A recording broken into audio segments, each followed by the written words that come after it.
শ্রদ্ধা আর ভালোবাসায় জাতির সূর্য সন্তানদের স্মরণ, বুদ্ধিজীবীদের শপথে এগিয়ে যাওয়ার প্রত্যয়, শিগগিরই হবে রাজাকারের তালিকা। বিদেশে অর্থ পাচারকারী ৮০ সরকারি কর্মকর্তার বিরুদ্ধে তদন্ত করছে দুদক। কানাডার বেগম পাড়ার বিষয়ে অ্যাটর্নি জেনারেলের সঙ্গে সংশ্লিষ্ট ৬ সংস্থার জরুরি বৈঠক। এবং যুক্তরাষ্ট্রে শুরু হলো ফাইজার বায়োনটেকের টিকা প্রয়োগ। নিউ ইয়র্কের হাসপাতালে আইসিইউতে দায়িত্বরত নার্স সান্দ্রা নিলেন প্রথম টিকা।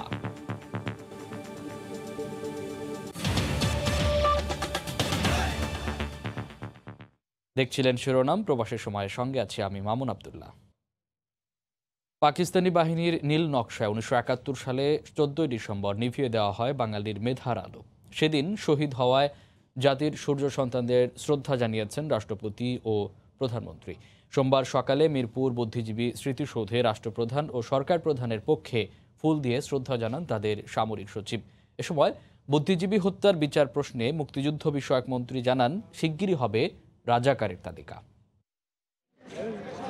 তখনও ভাঙেনি শীতের আড়মোড়া, সর্বত্রই নীরবতা। রাষ্ট্রপ্রধান ও সরকার প্রধানের শ্রদ্ধা নিবেদনের পর স্মৃতিসৌধে ঢল নামে সর্বস্তরের মানুষের। একে একে শ্রদ্ধা জানান বিভিন্ন সামাজিক, সাংস্কৃতিক ও রাজনৈতিক সংগঠনের নেতারা। দলীয় নেতাকর্মী নিয়ে শ্রদ্ধা জানান আওয়ামী লীগের সাধারণ সম্পাদক ওবায়দুল কাদের। স্বাধীনতার এত বছর পরেও সেই সাম্প্রদায়িক অপশক্তি এখনো ষড়যন্ত্র করছে। শহীদ বুদ্ধিজীবী দিবসে শপথ হবে, এদের যে বীজ বৃক্ষ এখনো ডালপালা বিস্তার করে আছে, শেখ হাসিনার নেতৃত্বে আমরা সমূলে উৎপাদিত করব। শ্রদ্ধা নিবেদন শেষে মুক্তিযুদ্ধ বিষয়ক মন্ত্রী আকম মোজাম্মেল হক জানান, সংসদে আইন পাশ করে প্রকৃত রাজাকারের তালিকা প্রণয়নে সরকার বদ্ধপরিকর।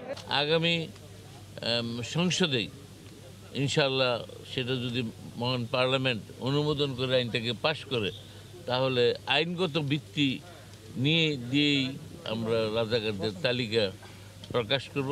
সময় গড়ায় বাড়ে শোকার্ত মানুষের সংখ্যা। মিরপুর বুদ্ধিজীবী স্মৃতিসৌধ পরিণত হয় এক টুকরো শোকবিহ্বল বাংলাদেশে। এটি একটি অসাম্প্রদায়িক বাঙালি ভূমি বাংলাদেশ, এর চিরায়ত ইতিহাসই এই কথা বলে। সুতরাং এখানে কোনো সাম্প্রদায়িকতার স্থান নেই। শোষণমুক্ত এবং নির্যাতন বৈষম্য মুক্ত একটি বাংলাদেশ তৈরি, এই সংগ্রামে এখনো আমরা শেষ পর্যন্ত আসতে পারিনি। শোকের পাশাপাশি দেশ গড়ার শপথ ছিল আগত মানুষের কণ্ঠে। মত আছে, দ্বিমত আছে, তবে এই একটি জায়গায় সবাই এক, অভিন্ন ও শ্রদ্ধাবনত। জাতির শ্রেষ্ঠ সন্তানদের কেবল হৃদয় অর্ঘ্য নিবেদনই নয়, সম্মিলনের শক্তিতে বাঙালি পাক সত্যিকারের সোনার বাংলা। রাশেদ বাপ্পি, সময় সংবাদ, ঢাকা।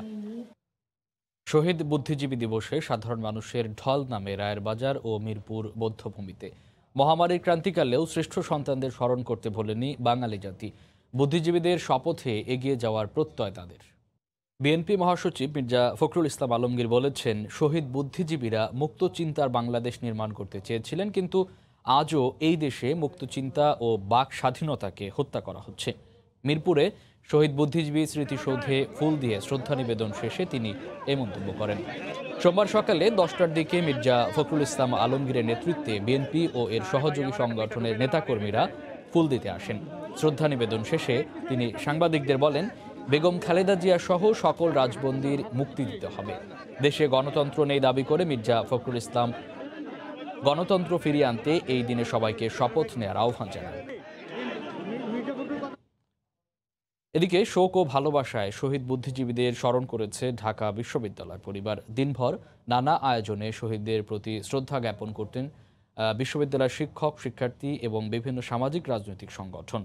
সোমবার সন্ধ্যার পর ভিসি চত্বরে অবস্থিত শহীদদের স্মৃতির মিনার স্মৃতি চিরন্তনে মোমবাতি প্রজ্বলন করা হয়, স্মরণ করা হয় শহীদ বুদ্ধিজীবীদের। এরপর বিভিন্ন সংগঠনের নেতারা পুষ্পস্তবক অর্পণ করেন। শ্রদ্ধা জানান ঢাকা বিশ্ববিদ্যালয় অ্যালামনাই অ্যাসোসিয়েশনের নেতৃবৃন্দ। এ সময় মুক্তিযুদ্ধে ঢাকা বিশ্ববিদ্যালয়ের শহীদ শিক্ষক ও শিক্ষার্থীদের একটি পূর্ণাঙ্গ তালিকা তৈরির বিষয়ে তাগিদ দেওয়া হয়। পাশাপাশি শহীদ বুদ্ধিজীবীদের পরিবারের সদস্যদের দেখভাল করার বিষয়ে উদ্যোগ নেয়ার কথাও জানান তারা।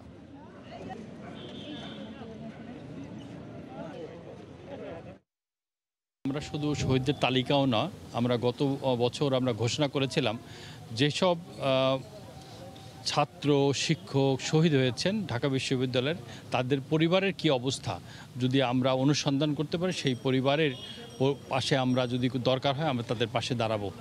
শহীদদের যে ঋণ, সেই ঋণ আমরা কোনোদিন শোধ করতে পারবো না, কিন্তু শহীদদের রক্তের উপর দাঁড়িয়ে আমরা অঙ্গীকার করছি আমরা বর্তমান প্রজন্মকে ঐক্যবদ্ধ করার জন্য আমরা চেষ্টা করব। শহীদ বুদ্ধিজীবী দিবস উপলক্ষে সোমবার সন্ধ্যায় দেশের বিভিন্ন স্থানে স্মৃতিফলকে মোমবাতি প্রজ্বলন করে শহীদদের প্রতি শ্রদ্ধা জানানো হয়। এ সময় প্রশাসনের ঊর্ধ্বতন কর্মকর্তা সহ বিভিন্ন সামাজিক ও সাংস্কৃতিক সংগঠনের নেতাকর্মীরা উপস্থিত ছিলেন। জেলা প্রতিনিধিদের পাঠানো তথ্য ছবি নিয়ে রিপোর্ট। ফেনী সরকারি কলেজের বধ্যভূমিতে সোমবার সন্ধ্যায় জেলা প্রশাসনের আয়োজনে মোমবাতি প্রজ্বলন করে শহীদ বুদ্ধিজীবীদের প্রতি শ্রদ্ধা জানান জেলা প্রশাসন, পুলিশ প্রশাসন সহ মুক্তিযোদ্ধা ও বিভিন্ন অঙ্গ সংগঠনের নেতাকর্মীরা। এ সময় বক্তারা বলেন, দেশকে মেধাশূন্য করতে আলবদর বাহিনীর ফেনীর চৌধুরী মঈন উদ্দিনের নেতৃত্বে ঢাকায় বুদ্ধিজীবীদের হত্যা করা হয়। নারায়ণগঞ্জের চাষারায় সরকারি ও বেসরকারি বিভিন্ন সংগঠনের উদ্যোগে বিজয় স্তম্ভে ফুল দিয়ে শহীদ বুদ্ধিজীবীদের প্রতি শ্রদ্ধা জানানো শেষে কেন্দ্রীয় শহীদ মিনারে মোমবাতি প্রজ্বলন করা হয়। পরে মুক্তিযুদ্ধ ভিত্তিক গান, আবৃত্তি ও নৃত্য পরিবেশন করেন সাংস্কৃতিক কর্মীরা। নওগাঁ মুক্তির মোড়ের শহীদ স্মৃতিফলকের সামনে 1000 মোমবাতি জ্বালানো হয়। পরে আলোক মিছিল বের করে সামাজিক সংগঠন 21 পরিষদ সহ বিভিন্ন শ্রেণী পেশার মানুষ। আমরা দাবি করি মুক্তিযোদ্ধা মূল্যায়ন হোক, শহীদ বুদ্ধিজীবীদের তালিকা হোক, মূল্যায়ন হোক, গণকবর বদ্ধভূমিগুলো শনাক্তকরণ করেছে আমরা নওগাঁ জেলায় 100টার অধিক, এগুলো সংরক্ষণ করা হোক যথাযথ মর্যাদায়। সোমবার রাতে একযোগে নরসিংদী জেলার 6টি উপজেলার সরকারি বেসরকারি বিভিন্ন প্রতিষ্ঠানের সামনে জেলা প্রশাসনের আয়োজনে আলোকশিখা জ্বালিয়ে শহীদদের প্রতি শ্রদ্ধা নিবেদন করা হয়।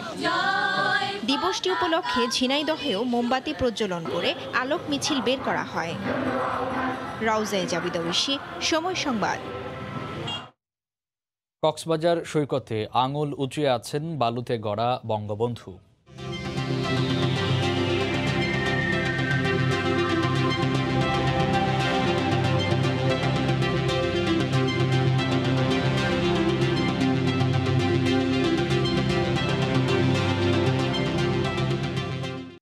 ভাষাঞ্চরে রোহিঙ্গা স্থানান্তর প্রক্রিয়ার বিরোধিতা করল বিএনপি। এ বিষয়ে দলের মহাসচিব মির্জা ফখরুল ইসলাম আলমগীর বলেছেন, এর মাধ্যমে সরকার রোহিঙ্গা প্রত্যাবাসন প্রক্রিয়াকে ব্যাহত করেছে। সোমবার রাজধানীর গুলশানে দলীয় চেয়ারপারসনের কার্যালয়ে আয়োজিত এক সংবাদ সম্মেলনে তিনি এ মন্তব্য করেন। রোহিঙ্গা ইস্যুতে সরকার আত্মহননের পথ বেছে নিয়েছে বলেও উল্লেখ করেন তিনি। আন্তর্জাতিক যে উদ্যোগ, সেই উদ্যোগ কিন্তু তারা গ্রহণ করতে সক্ষম হননি এই সরকার, এবং এটা পারছেন না তার একমাত্র এই কারণে যে এই সরকার আসলেই একটা নতজানু পররাষ্ট্র নীতিকে তারা পার্সু করেন। নিজেরা ক্ষমতায় টিকে থাকার জন্য সকল শক্তিকে তারা খুশি রাখতে চান। এই খুশি রাখতে গিয়ে বাংলাদেশের মানুষের স্বার্থকে তারা জলাঞ্জলি দিচ্ছেন, এবং একই সঙ্গে তারা শরণার্থী যে 1 মিলিয়ন 10 লক্ষ মানুষ আছে, তাদের ভবিষ্যৎকে সম্পূর্ণভাবে একেবারে অনিশ্চিত করে ফেলছেন। গতি আসছে পদ্মা সেতুর পিছিয়ে থাকা নদী শাসন প্রকল্পে।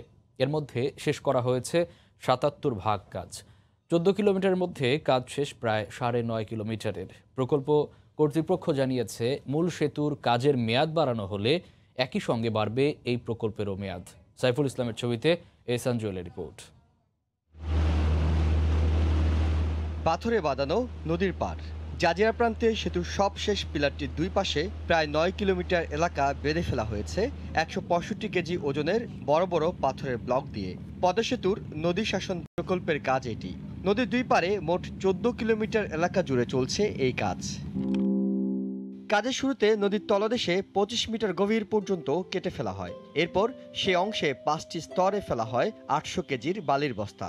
দুই পাশে পাড় থেকে 3 স্তরে ফেলা হয় আরও 125 কেজির বস্তা। এরপর 1 মিটার উচ্চতায় পানির নিম্ন স্তর পর্যন্ত ফেলা হচ্ছে বড় বড় পাথরের ব্লক। সেখান থেকে আলাদা করে সুন্দর একটি ডিজাইন করে বাঁধাই করে ফেলা হচ্ছে পাড়ের চূড়া পর্যন্ত। 2015 সালে শুরু কাজটির এর মধ্যে মেয়াদ বেড়েছে 3 দফা। সবশেষ 2021 সালের জুন মাসের মধ্যে শেষ হওয়ার কথা থাকলেও সেটি সম্ভব হবে না। তবে মূল সেতু শেষ হওয়ার সময়ে নদী শাসনের কাজও শেষ করার ব্যাপারে আশাবাদী প্রকল্প পরিচালক। বর্ষা মৌসুমে নদী শাসনের কাজ খুবই কম হয়। ব্রিজের কাজ যদিও কিছু কমে, বাট বেশি কমে না, কিন্তু নদী শাসনের কাজ তো আপনার 80%-এর উপরে কমে যায়। আমরা একটু পিছনে আসি, বাট ব্রিজ এবং রিভার ট্রেনিং ওয়ার্ক খুব বেশি হেরফের হবে না। বড় বড় দুটি ডিজার মেশিন দিয়ে চলছে নদী শাসনের কাজ। এখন পর্যন্ত নদীতে 23,180 কেজি বালির বস্তা আর 125 কেজির 88 লাখ বালির বস্তা ফেলা হয়েছে। সেতুর কাজ পুরো শেষ হওয়ার অনেক বছর পরও চালিয়ে যেতে হবে জটিলেই নদী শাসনের কাজ। সেতু রক্ষণাবেক্ষণের কাজ যারা করবেন তাদের সাথে সমন্বয় রেখে কাজ করা গেলে যে লক্ষ্য নিয়ে বড় বাজেটের এই কাজটি করা হচ্ছে তা থেকে সুফল পাওয়া সম্ভব হবে। এহসান জুয়েল, সময় সংবাদ, জাজিরা, শরীয়তপুর। বিদেশে অর্থ পাচারকারী 80 সরকারি কর্মকর্তার বিরুদ্ধে অনুসন্ধান করছে দুদক। কানাডার বেগমপাড়ায় অর্থ পাচারকারী আমলাদের তথ্য আগামী 17 ডিসেম্বর হাইকোর্টকে জানাবে সংস্থাটি। এদিকে সোমবার 6 গুরুত্বপূর্ণ সংস্থার সঙ্গে বৈঠক শেষে অ্যাটর্নি জেনারেল জানালেন অর্থ পাচারকারীদের তথ্য আদালতকে জানানোর প্রস্তুতির কথা। বৈঠকে ঢাকা টাকা পাচারকারীদের বিষয়ে বিদেশের মিশনগুলোতে তথ্য সংগ্রহ করার নির্দেশনা কথা জানান পররাষ্ট্র মন্ত্রণালয়। কানাডার বেগমপাড়া বাংলাদেশ থেকে অর্থ পাচারের হাব হিসেবে সম্প্রতি আলোচনায় এই জায়গাটি। আর এখানে কোটি কোটি টাকা পাচারকারীদের বেশিরভাগই সরকারি কর্মকর্তা। সোমবার বিকেলে এসব ইস্যুতেই অ্যাটর্নি জেনারেলের কার্যালয়ে জরুরি বৈঠকে বসে দুর্নীতি দমন কমিশন, পররাষ্ট্র ও স্বরাষ্ট্র মন্ত্রণালয়, ছিল এনবিআর, ফিনান্সিয়াল ইন্টেলিজেন্স আর বাংলাদেশ ব্যাংকের কর্মকর্তারাও। বৈঠক শেষে রাষ্ট্রের প্রধান আইন কর্মকর্তা জানান 17 ডিসেম্বর হাইকোর্টে বেগমপাড়ায় অর্থ পাচারকারীদের তালিকা সহ সব তথ্য জমা দিতে প্রস্তুত তারা। আদালত একটা নির্দেশনা দিয়েছিল মানি লন্ডারিং সম্পর্কিত একটা বিষয়ে, যে কী কী পদক্ষেপ নেওয়া জানানোর জন্য। তো এখানে বিভিন্ন রেসপন্ডেন্ট আছেন, ওনাদের প্রত্যেকের বক্তব্য আছে। তো আমরা সবাই একসাথে বসে এটা ঠিক করলাম যে ওনাদের বক্তব্যগুলো আমাদেরকে দিলেন, আমরা এটা এখন এফিডেভিট করে কোর্টে জমা দিব। আর দুর্নীতি দমন কমিশনের প্রতিনিধি জানান বিদেশে অর্থ পাচারে জড়িত 80 সরকারি কর্মকর্তার বিরুদ্ধে অনুসন্ধান করছেন তারা। সর্বশেষ 80 জন বড় আমলা কর্মকর্তা যারা দেশের ভিতর বিদেশে টাকা নিয়ে তাদের অনুসন্ধান হচ্ছে, এবং এর আগে প্রায় সম্পদ বিবরণী চাওয়া হয়েছে অনেকের। দুর্নীতি দমন কমিশন টাকা পাচার সংক্রান্ত অপরাধে, মানি লন্ডারিং সংক্রান্ত যত গুরুত্বপূর্ণ মামলাগুলি করেছে A to Z, আমরা সবগুলির তথ্য উপাত্ত আদালতকে দেওয়ার চেষ্টা করব। বৈঠকে বেগমপাড়ায় অর্থ পাচারকারী 28 জনের কথা জানিয়ে বিদেশি মিশনগুলোকে তাদের সম্পর্কে তথ্য দেওয়ার নির্দেশনারও কথা উঠে আসে। গেল মাসে কানাডার বেগমপাড়ায় বাংলাদেশি অর্থ পাচারকারীদের তালিকা দিতে রুল জারি করেন হাইকোর্ট। তালিকা জমা দেওয়ার নির্ধারিত সময়ের 2 দিন আগেই রাষ্ট্রের প্রধান আইন কর্মকর্তার কার্যালয়ে গুরুত্বপূর্ণ বৈঠকটি অনুষ্ঠিত হলো। মার্জিয়া মুমু, সময় সংবাদ, ঢাকা। নিউ ইয়র্কের একটি হাসপাতালের নার্স সান্দ্রা লিন্ডস নিলেন করোনার প্রথম টিকা। এর মধ্য দিয়ে যুক্তরাষ্ট্রে শুরু হলো ফাইজার বায়োনটেকের ভ্যাকসিনেশন কার্যক্রম। নিউ ইয়র্ক, লুইজিয়ানার পাশাপাশি বিভিন্ন অঙ্গরাজ্যে শুরু হয়েছে টিকাদান কর্মসূচি। ভ্যাকসিনেশন সম্পন্ন হলে আক্রান্ত ও মৃতের দিক দিয়ে শীর্ষে থাকা দেশটিতে করোনার লাগাম টানা সম্ভব হবে বলে আশা করা হচ্ছে। করোনার দ্বিতীয় ঢেউয়ে টালমাটাল যুক্তরাষ্ট্রে অবশেষে আসলো সেই প্রতীক্ষিত দিন। নিউ ইয়র্কের লং আইল্যান্ড জিউইশ মেডিকেল সেন্টারের নার্স সান্দ্রা লিন্ডসে হলেন প্রথম ব্যক্তি যার দেহে প্রয়োগ করা হলো ফাইজার ও বায়োএনটেকের টিকা। এই হাসপাতালের নিবিড় পরিচর্যা কেন্দ্রে দায়িত্ব পালন করছেন সান্দ্রা। করোনা মহামারীতে সান্দ্রা সেবা দিয়েছেন অসংখ্য মুমূর্ষু রোগীর। এটি সত্যি অনেক আবেগের একটি অভিজ্ঞতা। সামনের সারির একজন কর্মী হিসেবে আমাদের অনেক ত্যাগ ও কষ্টের মধ্য দিয়ে যেতে হয়েছে। ভ্যাকসিন নেয়ার পর এখন অনেকটা নির্ভর লাগছে। আশা করি সামনের দিনগুলোতে সবাই এই ভ্যাকসিন পাবেন। এরপর নিউ ইয়র্কের আরেকটি হাসপাতালের জরুরি বিভাগের প্রধান এই টিকা গ্রহণ করেন। শুক্রবার ফাইজার বায়োএনটেকের ভ্যাকসিনের অনুমোদনের পর বিভিন্ন অঙ্গরাজ্যে পৌঁছে গেছে ফাইজারের কয়েক লাখ ডোজ। সোমবার থেকেই শুরু হয়ে যায় ভ্যাকসিনেশন কার্যক্রম। সংক্রামক ব্যাধি বিশেষজ্ঞের টিকা গ্রহণের মধ্য দিয়ে লুইজিয়ানা অঙ্গরাজ্যে শুরু হয় এই কার্যক্রম। দিনটিকে ঐতিহাসিক আখ্যা দেন তিনি। ৯৫% কার্যকারিতা পাওয়া ভ্যাকসিনটি নিরাপদ উল্লেখ করে অন্যান্যদেরও এটি নিতে উদ্বুদ্ধ করেন doctor Leonard Shawn. It's been an incredible morning, like everyone says. It's historic, and it's really important. As a Cuban American, অন্তঃসত্ত্বা নারীরা আপাতত এই টিকা নিতে পারবেন না। এই ভ্যাকসিনটি খুব আশার ব্যঞ্জক নিয়ে এসছে। যাদের কোনো উপসর্গ নাই কিন্তু মনে করেন যে করোনা আক্রান্ত, তারাও নিতে পারেন। শুধু পারবেন না হচ্ছে প্রেগন্যান্ট উইমেন এবং যাদের অ্যালার্জিক রিয়াকশন আছে। ভ্যাকসিনেশন কার্যক্রমের মাধ্যমে করোনায় আক্রান্তে দিন দিন রেকর্ড গড়া যুক্তরাষ্ট্রে করোনা সংক্রমণের ঊর্ধ্বগতির লাগাম টানার আশা করছেন সংশ্লিষ্টরা। ওমর ইনান, সময় সংবাদ। একের পর এক গুড়িয়ে দেওয়া হচ্ছে রাজধানীর ফুলবাড়িয়া মার্কেটের অবৈধ স্থাপনা ও দোকান। ৫ তলা 2টি ভবনের বর্ধিত অংশ পুরোপুরি ভেঙে দেওয়া হয়েছে। অসহায় ব্যবসায়ীরা পথে বসেই পণ্য বিক্রির চেষ্টা করেন। আবারও পুনর্বাসনের দাবি জানান তারা। এর আগে ভাঙা পড়া স্তূপের পাশে রাস্তা দখল করে দোকান বসিয়েছিলেন ব্যবসায়ীরা। অভিযান শুরুর আগেই রাস্তা থেকে সরিয়ে দেওয়া হয় তাদের। ব্যবসায়ীরা বলছেন কাগজপত্র থাকার পরও বিনা নোটিশে ভাঙা হচ্ছে দোকান। এ অবস্থায় পুনর্বাসনের দাবি জানান তারা। কাগজ তো এটা তো 2 নম্বর হইতে পারে না, এটা সিটিকমের কাগজ। এটা 2 নম্বর হলে তো মার্কেটে 2 নম্বর। করোনার চেয়ে আমরা ভয়াবহ, কারণ করোনায় মানুষ মরে গেলে শেষ ভাই, একদম শেষ। কিন্তু এখন করোনা চেয়ে আমাদের যে একটা প্যারা, এই প্যারা আর বুঝতে পারি না। করোনার সময় আমি অনেক লস খাইছি।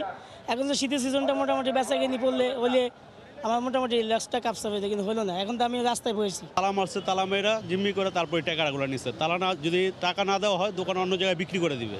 সিটি কর্পোরেশন বলছে নকশার বাইরে থাকা অংশ উদ্ধার করে তা পার্কিং, ফায়ার ডিস্টিংগুইশার, জরুরি বহির্গমন সহ অন্যান্য কাজ করা হবে। প্রাথমিক সিদ্ধান্ত যেটা উচ্ছেদ করতে হবে, প্রাথমিক সিদ্ধান্ত আমরা বাস্তবায়ন করার পর ওনাদের কাগজপত্রের বৈধতা যাচাই বাছাই করে যদি মেয়র মহোদয় সিদ্ধান্ত নেন কোনো পুনর্বাসনের, ওটা পরবর্তী প্রকল্প। উচ্ছেদ অভিযানকে কেন্দ্র করে মার্কেট এলাকার নিরাপত্তা ব্যবস্থা জোরদার করা হয়। তোহা খান তামিম, সময় সংবাদ, ঢাকা। দেশে গত 11 মাসে 30 কোটি 15 লাখ টাকার মেয়াদোত্তীর্ণ ওষুধ ধ্বংস করা হয়েছে। 7 কোটি 26 লাখ টাকা জরিমানা আদায়ের পাশাপাশি মামলা করা হয়েছে প্রায় 1450টি। আজ ওষুধ প্রশাসন অধিদপ্তর হাইকোর্টে এই রিপোর্ট দাখিল করে। এ সময় উচ্চ আদালত বলেন, মেয়াদোত্তীর্ণ ওষুধ বাজারে যেন ঢুকতে না পারে সেজন্য কারখানায়ও অভিযান চালাতে হবে। জীবন রক্ষাকারী ওষুধ যখন মেয়াদ উত্তীর্ণ হয় তখন তা হতে পারে মৃত্যুর কারণ। তাই বাজারে থাকা মেয়াদ উত্তীর্ণ ওষুধের বিরুদ্ধে প্রায় 2 বছর আগে চিরুনি অভিযানের নির্দেশ দিয়েছিল উচ্চ আদালত। এরপর থেকে বিভিন্ন সময়ে অভিযান চালায় ঔষধ প্রশাসন অধিদপ্তর। সোমবার চলতি বছরের জানুয়ারি থেকে নভেম্বর পর্যন্ত 11 মাসের রিপোর্ট দিল প্রতিষ্ঠানটি। প্রতিবেদনে বলা হয়, এই সময়ের মধ্যে অভিযান চালিয়ে 30 কোটি 14 লাখ 186 টাকার মেয়াদ উত্তীর্ণ ওষুধ ধ্বংস করা হয়েছে। মোবাইল কোর্টের মাধ্যমে জরিমানা করা হয়েছে 7 কোটি 26 লাখ 10,203 টাকা। মামলা হয়েছে 1437টি। আগামী 3 মাসের মধ্যে বাজারের ভেজাল এবং মেয়াদ উত্তীর্ণ ঔষধ উত্তোলন করে তারও একটি কমপ্লেইন্স ওনারা দাখিল করতে আমাদের আজকে নির্দেশনা দিয়েছেন। শুধু ফার্মেসি নয়, মেয়াদ উত্তীর্ণ ওষুধ ধ্বংসে ঔষধ তৈরির কারখানাগুলোতেও অভিযান চালানোর নির্দেশ দেন হাইকোর্ট। বিদেশে কিন্তু আমরা ওষুধ রপ্তানি করছি, ফলে সেটার স্ট্যান্ডার্ড যেন বাংলাদেশেও আমরা নিশ্চিত করতে পারি, সেই বিষয়ে ওনারা এটা পর্যবেক্ষণ করে এই বিষয়ে ওনারা ব্যবস্থা গ্রহণ করতে বলেছেন। এছাড়া ওষুধ বিক্রিতে জড়িতদের বিরুদ্ধে আইনগত ব্যবস্থা নেয়ার আদেশ দেন উচ্চ আদালত। মার্জিয়া মুমু, সময় সংবাদ, ঢাকা। শিমুলিয়া বাংলাবাজার নরুটে ড্রেজারের সাথে ধাক্কায় ডুবে যাওয়ার 8 দিন পর ফেরি রানীগঞ্জ উদ্ধার করা হয়েছে। সোমবার সন্ধ্যা 5:45টার দিকে উদ্ধারকারী জাহাজ নির্ভীক ফেরিটি টেনে তোলে। 11টি উচ্চ ক্ষমতা সম্পন্ন পাম্প মেশিনে পানি নিষ্কাশন করা হয়েছে। এরপর ফেরিটির তলা ওয়েল্ডিং করে চলাচলের জন্য প্রস্তুত করা হবে বলে জানিয়েছে বিআইডব্লিউটিএ। গত 6 ডিসেম্বর রাত 11:15টার দিকে শিমুলিয়া বাংলাবাজার নরুটের জাজিরার কাছে ড্রেজারের ধাক্কায় 21টি যানবাহন ভর্তি ডাম্প ফেরি রানীগঞ্জের তলা ফেটে যায়। পরে দ্রুত ফেরিটি বাংলাবাজার ঘাটে নোঙর করে যানবাহনগুলো নামানো হয়। এর পরপরই ঘাটের অপর প্রান্তে তীরে নোঙর করা ফেরিটি আস্তে আস্তে ডুবে যায়। আইনকে বুড়ো আঙুল দেখিয়ে ঘন কুয়াশায় রাতে চলছে নৌযান। আইন মেনে চলার দাবি করে মাস্টাররা বলছেন, বালুবাহী বাল্কহেড বেপরোয়াভাবে চলাচল করায় যে কোনো সময় ঘটতে পারে বড় দুর্ঘটনা। এদিকে নৌপথে ড্রেজিং ও নিয়মিত তদারকির দায়সারা দাবি অভ্যন্তরীণ নৌ পরিবহন কর্তৃপক্ষের। হাজেরা শিউলি রিপোর্ট। শীত এলেই ঘন কুয়াশায় বাধাগ্রস্ত হয় নৌযান চলাচল। এর মধ্যে কিছু লঞ্চ চালকের অসুস্থ প্রতিযোগিতা যাত্রীদের জীবনকে বিপন্ন করে তুলছে। আর নাব্য সমস্যায় বরিশালের কালীগঞ্জ, মিয়ারচর ও হাতিয়ার কিছু পয়েন্টে পানির গভীরতা কমে যাওয়ায় ভাটার সময় ঝুঁকিপূর্ণ হয়ে ওঠে লঞ্চ চলাচল। আর বরিশালের চরবাড়িয়ায় নদীর মাঝখানে বৈদ্যুতিক পিলার চলে আসায় শঙ্কিত মাস্টাররা। কুয়াশা পড়ে ওই মধ্যে ছাড়ে এবং দুটা ধান যদি পরপর ছাড়ে একটার সাথে একটা ফাইট করলে ধাক্কা লাগে, ধাক্কা করলে আমাদের যাত্রীদের অসুবিধায়। আমি খুব ভয় পাইছিলাম। একটা লঞ্চ আমাদের লঞ্চের মাইরা দেওয়া ধরছিল কুয়াশার জন্য, মানে 5 হাত আমি যে পিছনে তাকাইছি আমি কিছু দেখছি না। ইলেকট্রিক কিছু আছে, পিলার আছে, ভাঙতে ভাঙতে পিলারগুলো নদীর মাঝখানে এসে গেছে, যে কোনো সময় বড় ধরনের দুর্ঘটনা ঘটতে পারে। রাতের নৌপথকে আরও বিপজ্জনক করে তুলছে অনুন্নত মাঝারি নৌযান। চালকদের অভিযোগ, রাডার ও জিপিএস যুক্ত অত্যাধুনিক নৌযান ঘন কুয়াশায় সিগন্যাল মানলেও দেখতে না পেয়ে অনুন্নত লঞ্চ অনেক সময় অন্য লঞ্চের ওপর পড়ে। বালিবাহী জাহাজগুলা ওদের রাতে চলাচল সম্পূর্ণ নিষেধ, কিন্তু ওরা কোনো এইসব আইনের দিকে তোয়াক্কা করে না। ওরা আমাদের সামনে দিয়ে লোপাতারি করে চালিয়ে দেয়, তখন জাহাজের দুর্ঘটনা হওয়ার বেশি সম্ভাবনা থাকে। নাব্য সমস্যা হলে তাৎক্ষণিক ড্রেজিং এবং অনিয়ম রোধে ভ্রাম্যমাণ আদালতের অভিযান চালানো হয় বলে দাবি বিআইডব্লিউটিএর। আধুনিক ব্যবস্থাপনা যে জাহাজগুলোতে নেই তাদেরকে আমরা রীতিমতো মামলার আওতায় আনছি। বালুবাহী বলগেটের প্রতি আমাদের নির্দেশনা আছে। কোস্টগার্ড এবং নৌ পুলিশ তারা প্রতিদিন মনিটরিং করছে। করোনাকালীন সময়ে 170টি লঞ্চ প্রতিদিন 30,000-এর বেশি যাত্রী নৌপথে আনা নেওয়া করছে। এর মধ্যে আধুনিক প্রযুক্তি আছে 35%। হাজেরা শিউলি, সময় সংবাদ, ঢাকা। জার্মানিতে করোনা সংক্রমণ আশঙ্কাজনক হারে বেড়ে যাওয়ায় আগামী 16 ডিসেম্বর থেকে 10 জানুয়ারি পর্যন্ত আবারও লকডাউন সহ কঠোর বিধিনিষেধ আরোপের সিদ্ধান্ত নিয়েছে দেশটি। এ সময় নিত্য প্রয়োজনীয় সহ পণ্যের দোকান এবং চিকিৎসা সংশ্লিষ্ট প্রতিষ্ঠান ছাড়া বন্ধ থাকবে সবকিছুই। বার্লিন থেকে বিস্তারিত বিটু বড়ুয়া রিপোর্টে। জার্মানিতে করোনার দ্বিতীয় ঢেউ ঠেকাতে ম্যার্কেল সরকারের দেয়া আংশিক লকডাউনের তোয়াক্কা করেনি দেশটির বেশিরভাগ মানুষ, যার প্রমাণ আক্রান্ত ও মৃতের আশঙ্কাজনক হার। আর তাই বড়দিনকে সামনে রেখেই আগামী 16 ডিসেম্বর থেকে 10 জানুয়ারি পর্যন্ত আবারও কঠোর লকডাউনের সিদ্ধান্ত নিয়েছে ম্যার্কেল প্রশাসন। নতুন এই বিধিনিষেধ অনুযায়ী নিত্য প্রয়োজনীয় দ্রব্যাদির দোকান, হাসপাতাল, সেবামূলক প্রতিষ্ঠান খোলা থাকলেও বন্ধ থাকবে কিন্ডারগার্টেন সহ সকল শিক্ষা প্রতিষ্ঠান, পানশালা, রেস্তোরাঁ সহ বিভিন্ন বিপণী বিতান। এমনকি নিষিদ্ধ করা হয়েছে বড়দিন উপলক্ষে সব ধরনের জমায়েত ও আতশবাজি পোড়ানোও। এই সংকটে নিজেকে বাঁচতে হবে, সাথে অন্যকেও বাঁচাতে হবে। ধৈর্য ধরার কোনো বিকল্প দেখছি না। মৃত্যু ঠেকাতে ভ্যাকসিনের বিকল্প কিছুই দেখছি না। এদিকে জার্মানি জুড়ে আবারও লকডাউন জারির ঘোষণায় শঙ্কিত দেশটিতে বসবাসরত প্রবাসী বাংলাদেশিরাও। এই লকডাউনটা একদিকে যেমন করোনা ভাইরাসের আক্রান্তের সংখ্যা কমিয়ে আনার জন্য গুরুত্বপূর্ণ ভূমিকা পালন করবে, অন্যদিকে কিছু মানুষের জন্য কিন্তু এটা একটি চিন্তারও বিষয়, যা বিশেষ করে আমাদের মতো প্রবাসী যারা আছে তাদের জন্য। বাইরে খুবই গ্লুমি ওয়েদার থাকে, রোদের দেখা পাওয়া যায় না বললেই চলে, তো ডিপ্রেশনটার সময় একটু বেশি কাজ করে। এই অবস্থায় অচিরেই গণহারে টিকা কার্যক্রম শুরু করা না গেলে বিপর্যয় ঠেকানো মুশকিল বলে মনে করছেন সংশ্লিষ্টরা। এখানকার বিশিষ্ট চিকিৎসা বিজ্ঞানীরা মনে করছেন অচিরেই পরিকল্পনা অনুযায়ী টিকা প্রদান শুরু করা গেলে 2021-এর মধ্যেই করোনাকে বশে আনা সম্ভব। জার্মানির বার্লিন থেকে বিটু বড়ুয়া, সময় সংবাদ। করোনার কারণে স্থগিত হওয়া চট্টগ্রাম সিটি কর্পোরেশন নির্বাচন হবে 27 জানুয়ারি। ইভিএম পদ্ধতিতেই ভোট গ্রহণের কথা জানিয়েছে নির্বাচন কমিশন। 29 মার্চ ভোট হওয়ার কথা থাকলেও মহামারীর কারণে তা স্থগিত করা হয়। সোমবার বিকেলে এই তথ্য নিশ্চিত করেন নির্বাচন কমিশন সচিব। এদিকে তৃতীয় ধাপে আরও 64টি পৌরসভায় ভোটের তফসিল দেওয়া হয়েছে।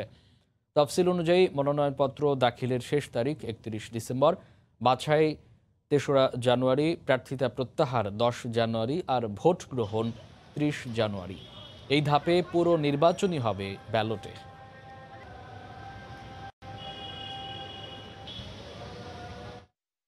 মেয়র পদে যারা প্রতিদ্বন্দ্বী প্রার্থী ছিলেন তাদের মধ্যেই নির্বাচন হবে। নতুন করে কোনো প্রার্থী এখানে মনোনয়ন নেওয়ার বা দেওয়ার কোনো সুযোগ নেই। এবং কমিশনার পদেও জন্য একই কথা প্রযোজ্য। শুধুমাত্র সংরক্ষিত যে মহিলা আসন 6 এবং সাধারণ আসন 30, 37 এবং 40 যে মানে আছে ওয়ার্ড আছে, সেখানে মৃত্যুজনিত কারণে শুধুমাত্র সেখানে নতুন করে আমরা কমিশন একটা সময় দিবেন, সেই সময়ের মধ্যে তারা মনোনয়নপত্র নতুন করে কেউ দাখিল করতে চান পারেন। সমুদ্র সৈকত কক্সবাজারে নির্মিত হচ্ছে জাতির পিতা বঙ্গবন্ধু শেখ মুজিবুর রহমানের বালুর ভাস্কর্য। এই প্রথম সৈকতের বালিয়াড়িতে বঙ্গবন্ধুর সর্ববৃহৎ কোনো ভাস্কর্য। কুষ্টিয়া বঙ্গবন্ধুর ভাস্কর্য ভাঙচুর ও অবমাননার প্রতিবাদে এবং জাতির পিতার জন্মশতবর্ষ উপলক্ষে জেলা প্রশাসনের সহায়তায় এই ভাস্কর্য নির্মাণ করেছে ব্র্যান্ডিং কক্সবাজার। বিশ্বের দীর্ঘতম সমুদ্র সৈকত, তার বিশাল বালিয়াড়ি। এই বালিয়াড়িতে আঙ্গুল উচিয়া বঙ্গবন্ধু শেখ মুজিবুর রহমান, তার পাশে লেখা আছে এবারের সংগ্রাম স্বাধীনতার সংগ্রাম। এই প্রথম কক্সবাজার সমুদ্র সৈকতে নির্মিত হয়েছে বঙ্গবন্ধুর এই বালি ভাস্কর্য।